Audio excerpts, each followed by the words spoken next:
ठीक है, हम लोग यूजेस ऑफ इम्प्लाइज पढ़ रहे थे कि इम्प्लाइज को कहाँ पर यूज़ करते हैं। ठीक है, तो दो स्टेटमेंट हमने डिस्कस कर लिए, statement number 1 and statement number 2 implies के यूज़ के ऊपर। अब इसके बाद पेज नंबर 334 पर आ जाइए और ऊपर में जो ट्राई दिस लिखा हुआ है, ठीक है, उसका एक क्वेश्चन हम लोग डिस्कस करते हैं। हमारा क्वेश्चन है find out appropriate logical relation in the following statements and use sign of implies to express them. आपको इम्प्लाइज का सिंबल यूज करना है।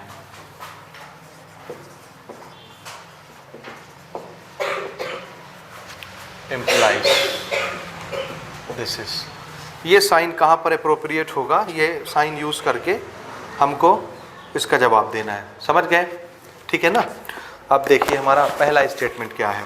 स्टेटमेंट नंबर 1, पहला क्वेश्चन लेते हैं इस पर। ठीक है, स्टेटमेंट पी क्या दिया हुआ है, क्वाड्रिलेटरल। तो इसको मैं क्वाड्रिलेटरल को ऐसे लिख दूं, 4 साइड का फिगर, ये हम पहले डिस्कस कर चुके हैं। क्वाड्रिलेटरल ऐसा रिप्रेजेंट किया जा सकता है। Quadrilateral ABCD is a rectangle. ये हमारा पहला स्टेटमेंट है, स्टेटमेंट नंबर P। और स्टेटमेंट नंबर Q क्या है, quadrilateral ABCD is a square. और हम ये डिस्कस कर चुके हैं कि इम्प्लाइज कब यूज़ किया जाता है। ठीक है ना, कब यूज़ किया जाता है इम्प्लाइज, बताइए। जब एक स्टेटमेंट पूरा हो तो दूसरा अपने आप पूरा हो जाए, तो उसको दिखाने के लिए कि एक के साथ साथ दूसरा भी हो रहा है अपने आप ऑटोमेटिकली, बीच में हम लोग ये इम्प्लाइज का सिंबल लगा लेते हैं। जैसे अगर P हुआ तो Q भी हो जाएगा अपने आप, उसको किसी के इंतजार की ज़रूरत नहीं है। तो P हुआ, Q हो गया, तो हम इसको क्या बोलेंगे, P इम्प्लाइज Q। ठीक है, या Q हुआ और Q के होने से P हो जाएगा अपने आप, तो हम बोलेंगे Q इम्प्लाइज P। समझ आया? तो थोड़ा सा इसको पढ़िए और समझिए। एक क्वाड्रिलेटरल है, यानी 4 साइड का क्लोज फिगर, उसका नाम ABCD है और वो रेक्टेंगल है। ठीक है, और वही क्वाड्रिलेटरल ABCD स्क्वायर है। तो थोड़ा सा सोचिए, अगर मैं एक क्वाड्रिलेटरल को सिर्फ रेक्टेंगल डिक्लेयर करता हूँ, सिर्फ रेक्टेंगल डिक्लेयर करता हूँ, तो क्या वो अपने आप स्क्वायर डिक्लेयर हो जाएगा? हाँ, जवाब देने से पहले थोड़ा सोच के जवाब देंगे ना, ऐसा नहीं कि नो यस बोल दिया, कोई ना कोई तो फिट इन बैठेगा ही, ऐसा नहीं करना है ना। या अगर मैं एक क्वाड्रिलेटरल को स्क्वायर डिक्लेयर कर रहा हूं, तो वो अपने आप रेक्टेंगल डिक्लेयर हो जाएगा, उसको और कुछ एक्स्ट्रा बताने की जरूरत नहीं पड़ेगी। सोच के देखिए, एक रेक्टेंगल स्क्वायर होता है या एक स्क्वायर रेक्टेंगल होता है अपने आप में, सोचिए। नहीं सोच पा रहे हैं ना, सोचिए सोचिए जल्दी से। एक रेक्टेंगल स्क्वायर होता है या एक स्क्वायर रेक्टेंगल होता है, क्योंकि जैसे ही मैं क्वाड्रिलेटरल ABCD को रेक्टेंगल बोलूँगा, वो स्क्वायर अपने आप बन जाना चाहिए अगर बनता होगा तो। या जैसे ही मैं एक क्वाड्रिलेटरल ABCD को स्क्वायर बोलूँगा, वो रेक्टेंगल अपने आप बन जाना चाहिए अगर बनता होगा तो। कौन सी बात सच है? अगर मैं रेक्टेंगल बोलता हूँ तो स्क्वायर बन जाएगा क्या? तो मैं बोलूँगा P इम्प्लाइज Q। ठीक है, ठीक है। या अगर मैं स्क्वायर बोलूँ और वो रेक्टेंगल बन जाए, तो मैं बोलूँगा Q इम्प्लाइज P, फिर ठीक है। तो कौन सी बात सच है, P इम्प्लाइज Q या Q इम्प्लाइज P? हाँ, फंस गए ना यहाँ पर आकर के। ठीक है, ठीक है, मैं आपको बताता हूँ सोचने का तरीका, कैसे सोचेंगे। सोचिए, हम कोई ऐसा चैप्टर पढ़ रहे हैं जिसमें हमको फिगर को प्रूव करना है, जैसे क्वाड्रिलेटरल का चैप्टर पढ़ रहे हैं। एक क्वाड्रिलेटरल है ABCD, उसे मुझे रेक्टेंगल प्रूव करना है। क्या प्रूव करना है? रेक्टेंगल। एक रेक्टेंगल के पास क्या प्रॉपर्टी होती है? मैं एक क्वाड्रिलेटरल को क्या क्या प्रॉपर्टी दे दूं तो वो रेक्टेंगल बन जाए? Opposite sides are equal and parallel, पहली खूबी। ये खूबी तो सुनिए, ये खूबी तो स्क्वायर के पास भी होती है। Opposite sides are parallel as well as equal, होती है कि नहीं? स्क्वायर की भले चारों साइड्स बराबर होती हैं, लेकिन अपोजिट प्रॉपर्टी लगती है कि नहीं? Opposite sides are equal as well as parallel. तो ये दोनों खूबी तो समान है, चाहे वो रेक्टेंगल हो चाहे स्क्वायर हो, दोनों खूबी रहेगी। ये एक खूबी अपोजिट साइड्स आर पैरेलल और इक्वल वाली प्रॉपर्टी दोनों फिगर के पास है। और कुछ? Each angle are 90 degree. ये भी एक ऐसी प्रॉपर्टी जो दोनों में होती है, रेक्टेंगल में भी सारे एंगल 90 के होते हैं और स्क्वायर में भी सारे एंगल 90 के होते हैं। तो फिर अब करें क्या? अब सुनिए क्या करना है। एक क्वाड्रिलेटरल को रेक्टेंगल बनाना है, हमको दो काम करना पड़ेगा। पहला काम जो आपने बोला कि अपोजिट साइड्स को इक्वल भी बनाओ पैरेलल भी बनाओ, अपोजिट साइड्स को इक्वल भी बनाओ पैरेलल भी बनाओ, और सभी एंगल को 90-90 बना दो। क्या बन जाएगा? क्या बन जाएगा? क्या बन जाएगा? रेक्टेंगल कि स्क्वायर? अभी अभी मैंने बताया कि ये दोनों खूबी दोनों के पास होती है, स्क्वायर के पास भी और हाँ, स्क्वायर का भी अपोजिट साइड्स पैरेलल इक्वल होता है, ये भी साइड पैरेलल इक्वल होता है, और उसके सारे एंगल भी 90-90 के होते हैं। रेक्टेंगल के पास भी opposite sides parallel equal, opposite side parallel equal, और सभी एंगल 90-90 के होते हैं। तो अगर मैंने, ध्यान से सुनिए, अगर मैंने जबरदस्ती पकड़ के इसके दोनों अपोजिट साइड्स को पैरेलल इक्वल प्रूव कर दिया, पहली चीज कर दी, दूसरी चीज सभी एंगल 90 डिग्री प्रूव कर दिया, तो कौन सा फिगर सामने आ गया? स्क्वायर की रेक्टेंगल? आंसर है दोनों आ गए।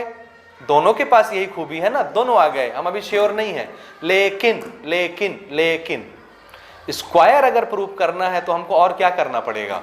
सभी साइड को बराबर प्रूव करना पड़ेगा, सभी साइड को बराबर प्रूव करना पड़ेगा।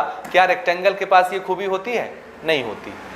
तो अगर हम सिर्फ टू अपोजिट साइड्स को पैरेलल इक्वल प्रूव कर दें, सभी एंगलों को 90 डिग्री प्रूव कर दें, तो वो क्या बन जाएगा? स्क्वायर तो बनेगा ही बनेगा। बनेगा कि नहीं? कि रेक्टेंगल बनेगा? क्या बनेगा? स्क्वायर तो बनेगा ही बनेगा, बनेगा ना स्क्वायर, रेक्टेंगल भी बन जाएगा।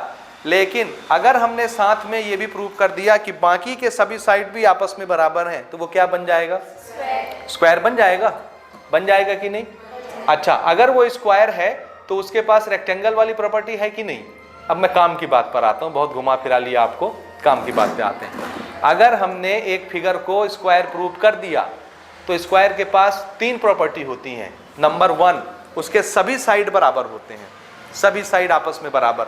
Number 2, opposite sides are equal parallel, opposite sides are equal parallel. Number 3, all angles are 90 degree. तीन प्रॉपर्टी हो गई।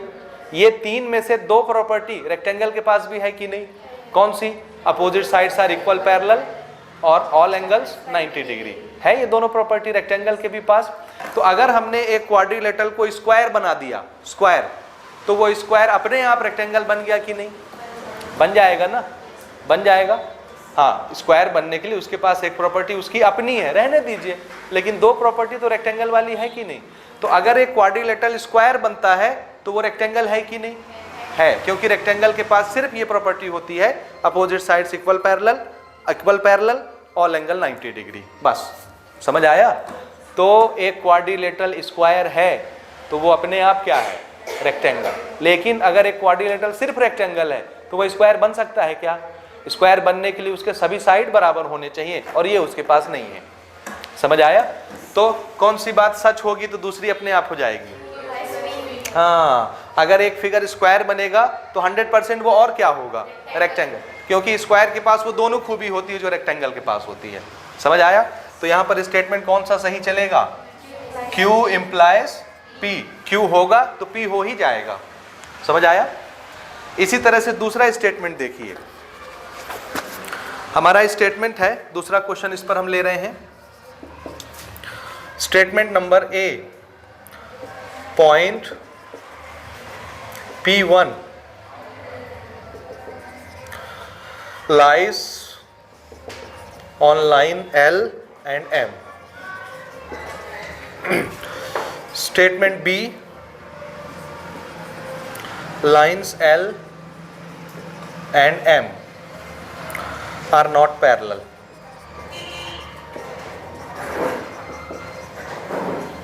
इसमें बताइए, नॉट पैरेलल। देखिए, एक पॉइंट है P1 जो कि L और M दोनों लाइन पर आता है, लाई करना दोनों लाइन पर आता है, यानी P कैसा पॉइंट होगा? कॉमन, L लाइन पर भी आता होगा, M लाइन पर भी आता होगा। दूसरा स्टेटमेंट है line M, L and M are not parallel, parallel नहीं है। कौन सा स्टेटमेंट हो जाए तो दूसरा अपने आप हो जाएगा? याद करिए पैरेलल लाइन का डेफिनेशन याद करिए जल्दी से। इस चैप्टर के शुरुआत में हमने डिस्कस किया था, याद करिए, इसके बेसिक लेक्चर में हमने डिस्कस किया था डेफिनेशन पैरेलल लाइन का क्या होता है। पैरेलल, नॉन पैरेलल, कुछ तो याद आता होगा आपको, क्या डेफिनेशन होता है?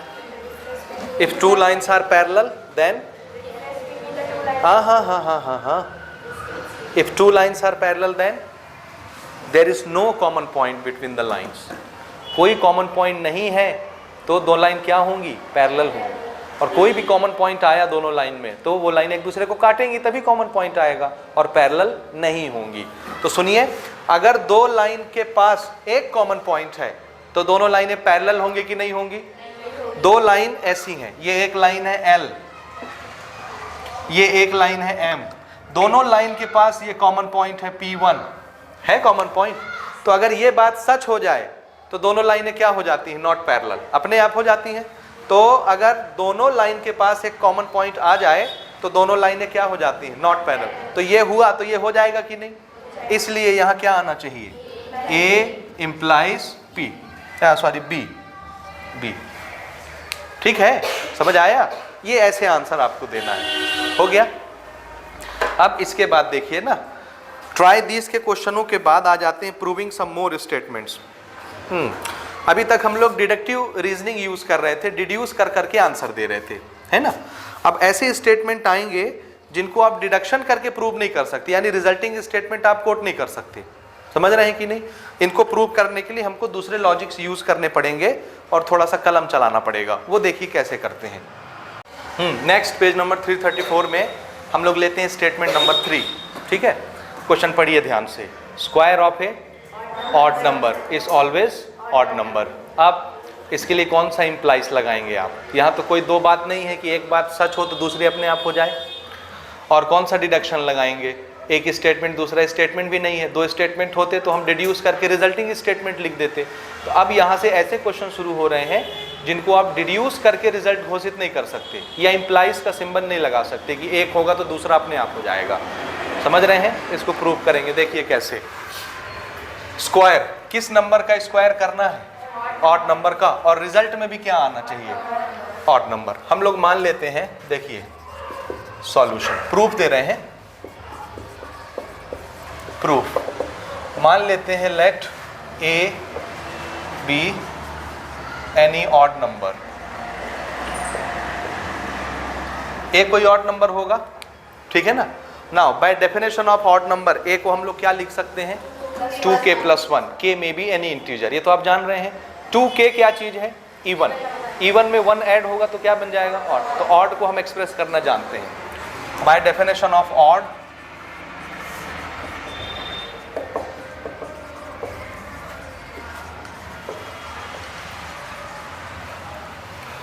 ठीक है, a can be written as 2k + 1 by definition of odd number where k may be any integer।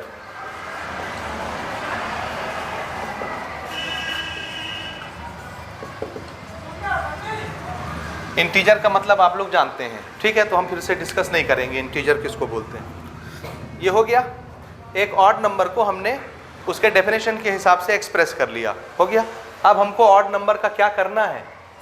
Square. तो अगर मैं इस ऑड नंबर का स्क्वायर करूंगा तो इसका भी स्क्वायर करना पड़ेगा, दोनों का स्क्वायर कर देते हैं।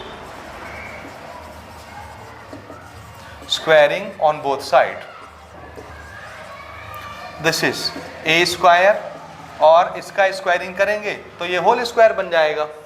ठीक है, होल स्क्वायर खोलना हमको आता है। ये क्या बना? a + b का होल स्क्वायर, ये पूरा a है। सो a का square plus 2 × a × b, a² + 2ab + b²। देखिए 4k² + 4k + 1, ये हो गया ना। अच्छा, अगर कोई नंबर ऑड है तो उसमें क्या आना चाहिए? एक तो इवन होना चाहिए, इवन में 1 ऐड होना चाहिए, इवन की निशानी 2 का मल्टीपल होना चाहिए, तो 2 दिखना चाहिए। तो इसमें और इसमें दो जगह मुझे 2 दिख रहा है, मैं यहाँ से 2 कॉमन निकाल लूँ, तो मैंने इसकी पेयरिंग करके इसमें से 2 बाहर निकाल लिया। ये यहाँ क्या बचा? बचेगा यहां क्या बचेगा 2 और k, ठीक है ना। k भी कॉमन निकलता है लेकिन k की हमको जरूरत नहीं है, हम सिर्फ क्या दिखाना चाहते हैं, बाहर मल्टीपल कौन होना चाहिए 2, और ये पूरी चीज ब्रैकेट में आ गई। तो किसी भी देखिए k क्या है इंटीजर, 2 से मल्टीप्लाई होगा, k का इंटीजर का स्क्वायर होगा इंटीजर, इंटीजर को 2 से मल्टीप्लाई इंटीजर, ये भी इंटीजर 2 से मल्टीप्लाई होके integer, integer plus integer integer. तो ये ब्रैकेट के अंदर पूरी चीज क्या है इंटीजर, कोई भी इंटीजर मल्टीप्लाइड बाय 2 क्या होता है इवन नंबर, समझ आया, ठीक। बात बाहर क्या चीज है +1, और यही हमारे काम की चीज है। इस पूरे इंटीजर को मैं एक नंबर से रिप्रेजेंट कर देता हूं m, integer multiplied by 2, this is 1। ये चीज बना, ये कौन आ रहा है ऑड का स्क्वायर, ऑड नंबर था ये ना, ठीक है ना। अब 2m क्या चीज है, इवन नंबर है भाई, किसी भी इंटीजर को 2 से मल्टीप्लाई करोगे तो 2 का मल्टीपल बन जाएगा, और कोई भी 2 का मल्टीपल क्या होता है इवन नंबर होता है, ठीक है। यहां लिखेंगे here 2m is an even number, then even number में 1 हम ऐड करते हैं, एक्सियम से हमको पता है, डेफिनेशन से हमको पता है, ये क्या बन जाएगा ऑड नंबर, बस। So square of any odd number is odd number, prove हो गया। नीचे लिख लीजिएगा therefore square of odd number will be odd. किसी भी ऑड नंबर का स्क्वायर हमेशा कैसा आता है, ऑड नंबर ही आता है। ऑड नंबर दिखाने के लिए हमेशा याद रखिए प्लस के बाद एक 1 बनाइए, 1 अलग से दिखना चाहिए, ऑड डिक्लेयर हो जाएगा पहले से वो, और इवन दिखना चाहिए एक जगह, इवन +1 ऑड बनता है। तो आपको इवन बनाने के लिए किसको कॉमन निकालना पड़ेगा 2 को, समझ रहे हैं ना। चाहे आपके पास दुनिया भर की चीजें हो कॉमन निकालने के लिए, लेकिन आप किसी को नहीं निकालेंगे, बाहर सिर्फ कौन आएगा, क्योंकि किसी भी इंटीजर को 2 का मल्टीपल ही बनाना है, तभी वो इवन बनेगा। यहां तक समझ गए, ये इसका प्रूफ हो गया, ठीक बात, ठीक। इसको नोट करिए और इसके बाद का अगला क्वेश्चन देखिए जो इससे ज्यादा इंटरेस्टिंग होगा।